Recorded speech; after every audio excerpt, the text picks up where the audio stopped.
Wanted to do this video to show you how to make your own mealworm farm. I was spending a lot of money on my chickens and ducks having daily mealworms, about 50 bucks for a big bag of them that would last me about a month and a half.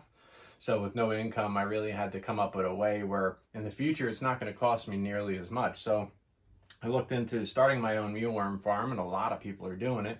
A lot of people do it and actually raise enough that they sell them. So that's an option for you too if you want to go that route.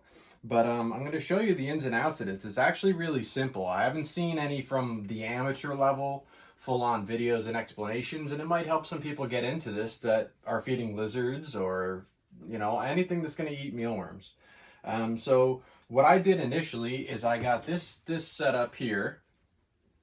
And what I did is I went through Exotic Nutrition. It's a company that sells a starter kit. Some companies have starter kits, but really you can do this on your own. I really needed everything just kind of handed to me so I knew how to start without any kind of troubleshooting or anything like that. Now that I got a little bit of momentum, I could tell you the easier way to do it.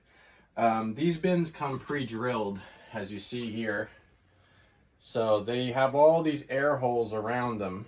So this is something to keep in mind if you're building your own out of, the Tupperware drawers. Ideally, a lot of people use the Tupperware drawers that slide in and out, the big plastic drawer systems. There's all sorts of different systems that people have. So a lot are much more complex than mine, but I'm just going to give you the straightforward, basic, easy start. So they basically send you this setup here. They send you the bedding, which is this. It's like a bran or something, and they send you that, and you would put the bag of worms they give you, about 500 worms or whatever you order. They start out in there, and as they grow, all you have to do really is you have to feed them. You're going to use potatoes and carrots. This is going to be their moisture as well as some food. They also eat this bedding, and you can look up, there's various different types of bedding you can use, but this is the one that they send to you. And again, like a quick and easy startup. So every 2 days, you're going to want to take everything out of here as far as the vegetables and stuff that are left over and just throw them away. And then you're going to start off with nice and fresh vegetables. Another thing you're going to do every day is you're going to sift through this. And as you sift through, you can pull out your vegetables.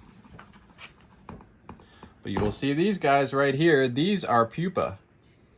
And these guys right here, these guys are the next stage after mealworm. So these guys will then turn into beetles. And when they turn into beetles, then they will breed and create more mealworms, and you'll start the cycle all over again. So what you're going to do daily is you're going to filter this out using these. You can find these cheap on Amazon. Again, some people have very complex screening systems where their drawer system kind of screens itself. They have them cut out, and you could put the right size mesh so as the pupa become pupa, it filters that out and things of that nature. But you want to separate them if you can to maximize your yield, because your mealworms and your beetles will eat your pupa if you don't keep them safe in that transition period. So over here, I have my beetle bin. And in my beetle bin, I have my pupa containers. As you see here, I am due to empty the beetles from my pupa containers. So they will continue to turn into beetles. A nice little paper towel in there. And now all these beetles are going to go and live with the other beetles in here.